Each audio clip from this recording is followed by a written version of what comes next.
J'espère que vous allez bien, j'espère que vous vous portez bien. Yanes, nous avons commencé cette journée du 23 décembre par l'inflation qui est dangereusement élevée dans le secteur de la santé en Algérie. Alors, c'est un secteur dont on ne parle très très peu en Algérie. Parce qu'elle est en Algérie, à chaque fois qu'on parle du secteur de la santé, on est fataliste. Ah, on n'a pas de bons hôpitaux. Ah, maintenant, j'ai un système de santé moderne. Ah, la Ghalab, on est obligé de se soigner dans le privé. Ah, on est fataliste. On n'a pas, même nos dirigeants se soignent à l'étranger. Celui qui veut sauver sa vie n'a qu'à aller à l'étranger. Rd balak ala sahtak. En Algérie, on dit, surtout, faut jamais tomber malade. Il faut avoir tous les problèmes de la vie, mais il faut éviter les problèmes de la santé.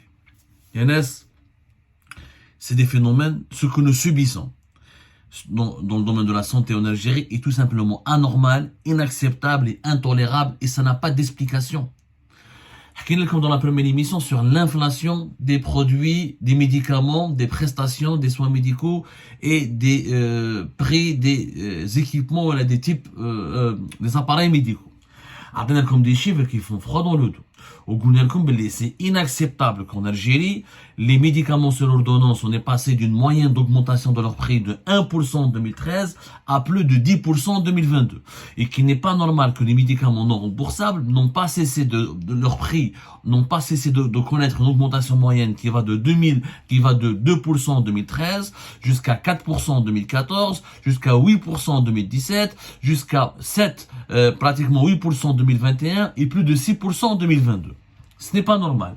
Alors que les soins et les services médicaux ont des augmentations, ont connu une poussée inflationniste qui a commencé par une hausse des prix de pratiquement 8% en 2013 et qui est restée à plus de 8% en 2014, 12%, plus de 12% en 2015, plus de 12% en 2016, plus de 11% en 2017, plus de 7% en 2018, plus de 5% en 2019, plus de 6% en 2020, plus de 2% en 2022, 21, plus de pratiquement 3% en 2021 et plus de 1% en 2022. Ce sont les chiffres de l'ONS. Ça, c'est les chiffres de l'indice c'est l'indice des prix à la consommation de l'Office national des statistiques. Encore une fois, c'est un organisme gouvernemental. Je vous rappelle que, comme je l'ai expliqué dans la première émission, quand on parle de l'inflation, il n'y a pas que les produits alimentaires sur lesquels on se base pour calculer le taux d'inflation dans le pays. Il y a aussi d'autres produits importants qui mettent les produits de la santé et l'hygiène corporelle, qui mettent l'ameublement, qui mettent les meubles, qui mettent les chaussures et les vêtements, qui mettent le transport et les communications, qui mettent les loyers et le logement. C'est-à-dire quand on consomme dans un pays, on ne consomme pas uniquement de la nourriture. On se soigne, on se loge, on se déplace et tous ces services et produits, on calcule là, on évalue leur augmentation des prix pour connaître l'évolution de l'inflation dans un pays. En Algérie, ce qui se passe dans la santé est tout simplement scandaleux. C'est le plus grand scandale de l'histoire. Parce que si cette hausse des prix, que je vois les médicaments sur ordonnance et non remboursables, les services médicaux, les appareils, les appareils thérapeutiques, les appareils médicaux, leur prix augmente depuis 2013 avec un taux d'inflation moyen de 9% jusqu'à pratiquement 11% en 2021, avec des augmentations moyennes annuelles durant ces 10 dernières années de 8 à 9% de 2014 à 2020, jusqu'à même 6% et 5% entre 2018 et 2020. Ce qui se passe avec les médicaments sur ordonnance non remboursables, les médicaments non remboursables, les prestations et les soins médicaux, les appareils médicaux, c'est tout simplement scandaleux dans un pays où l'État prend en charge pratiquement tout. Le Kandjina dans un pays, il n'y a pas de secteur public, où tout est privé, où l'État n'investit pas dans la santé publique, où il n'y a pas de mécanisme de sécurité sociale, où il n'y a pas de financement public dans la santé. Je peux vous dire que c'est normal, les prix augmentent, tout est privé, c'est les privés qui fabriquent les médicaments, c'est lui qui ramène les médicaments, c'est lui qui les commercialise, c'est lui qui les importe, les médecins, tout est privé, les cabinets, les prestations médicales sont entièrement privées, les soins sont uniquement dans le secteur privé. C'est pas le cas en Algérie. Nous avons des dépenses publiques énormes, l'État donne beaucoup d'argent. En 2019, nous avons eu un budget de 408 milliards de dinars qui a été donné par l'État algérien. 400,8 milliards de dinars, c'est 3 milliards de dollars. 3 milliards de dollars. Ça, c'est en 2019. En 2023, ce budget est passé à 616 milliards de dinars. 616 milliards de dinars, en direct, la conversion, c'est plus de 4 milliards et demi de dollars. Donc, on est passé de 3 milliards de dollars à plus de 4 milliards et demi de dollars de 2019 à 2023. Il y a une augmentation de plus de 1 milliard et demi de dollars. Ça, c'est les dépenses de l'État. Ce que l'État utilise comme argent pour financer le secteur de la santé. Il faut savoir qu'en Algérie, la part de l'État dans les dépenses totales de la santé du pays, elle est de 84%. Il y a 84% de toutes les dépenses de la santé en Algérie, que ce soit l'achat des médicaments, les soins, les hospitalisations, les prestations médicales, l'achat des équipements médicaux, la commercialisation des médicaments et des produits pharmaceutiques. Tout cela, c'est 84%, c'est les dépenses de l'État. C'est pris en charge par 80% de l'État. 84% des dépenses de l'État. Donc, à partir du moment où c'est l'État qui finance tout, comment ça se fait que nous avons une inflation aussi élevée? C'est l'État, c'est lui qui finance tout. Normalement, on arrive à contrôler les prix. Vous allez me dire que on dépend des importations. La moitié des médicaments sont effectivement importés. Mais tous les médicaments que nous achetons en Algérie ne sont pas tous importés. Il y a une bonne part des médicaments que nous sommes en train de consommer en Algérie qui ne sont pas importés. Ça, les médicaments, on n'arrive pas à les fabriquer. Mais on a des centaines d'hôpitaux, des milliers. On a compté comme les chiffres tout à l'heure. Plus de 1000 polycliniques, 16 CHU, plus de 300 quelques structures médicales publiques.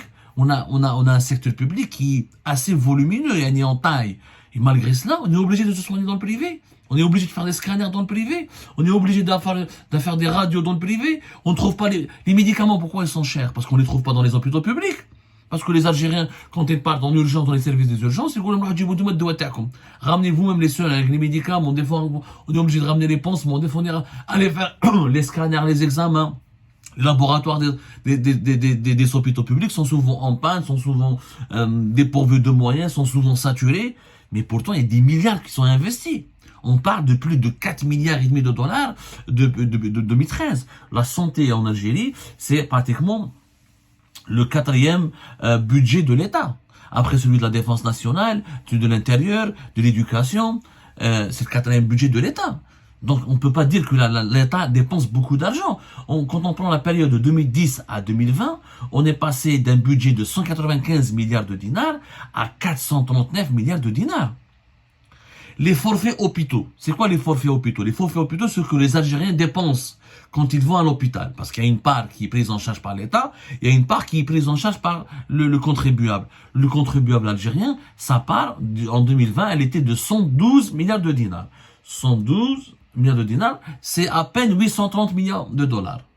C'est-à-dire que l'État dépense plus de 4 milliards de dollars et le citoyen algérien, lorsqu'il va se soigner, dans le secteur public, lorsqu'il va se soigner tout court dans les établissements publics, dans les établissements de santé publique, ils dépensent, tous les citoyens, les habitants ont dépensé uniquement 830 millions de dollars. Donc, pratiquement, tout le financement vient de la part de l'État. Comment la gratuité des soins en Algérie, elle est dans la loi depuis 1974. C'est-à-dire qu'il y a une loi qui garantit la gratuité de la santé depuis 1974. C'est la loi numéro 1811, depuis 1974,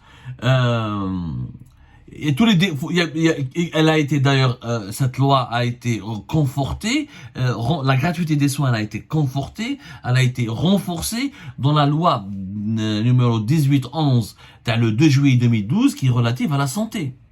Donc ça va quoi, je sais pas moi, ça va où tout cet argent? Cet argent va où? Moi j'aimerais bien comprendre, cet argent va où? On dépense beaucoup d'argent.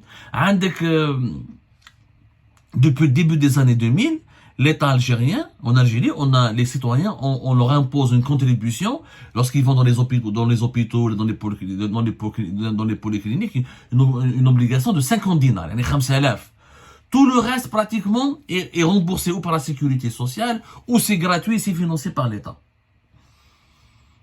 Donc je ne comprends pas comment dans un pays où on investit beaucoup d'argent, on a donc 15 CHU, 121 établissements hôpitaux spécialisés, 223 EPH, on a quand même 72 000 plus de presque 73 000 lits d'hospitalisation, 1748 polycliniques, 6160 salles de soins.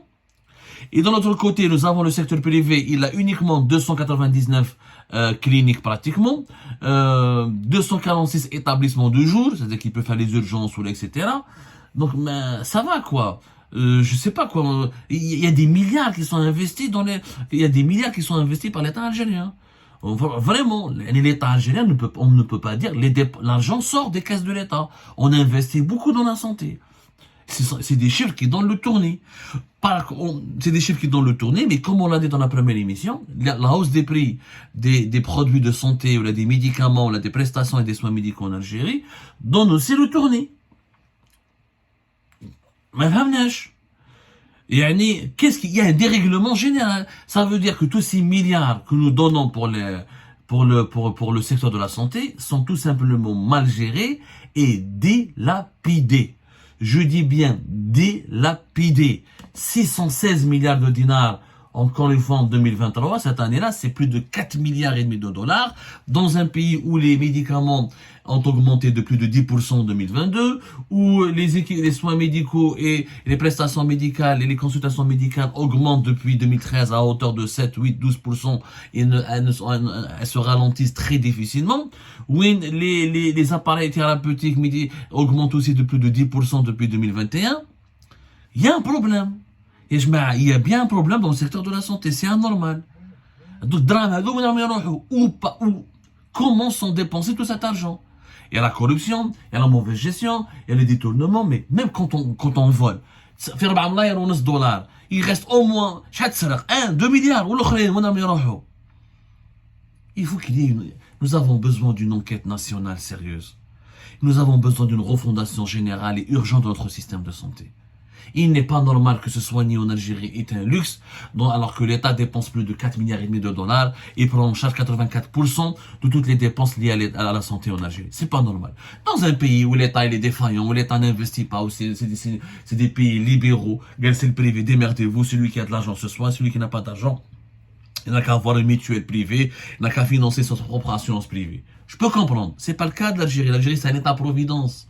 Donc, ou on revient vers un système où tout est privé, et on laisse l'offre et la demande réguler ce secteur, ou on applique les véritables règles de l'État-providence, où la santé devrait être vraiment accessible à tous, et elle ne pourrait pas être un luxe. Or, en Algérie, elle est devenue un luxe. Et c'est anormal. Où part tout cet argent?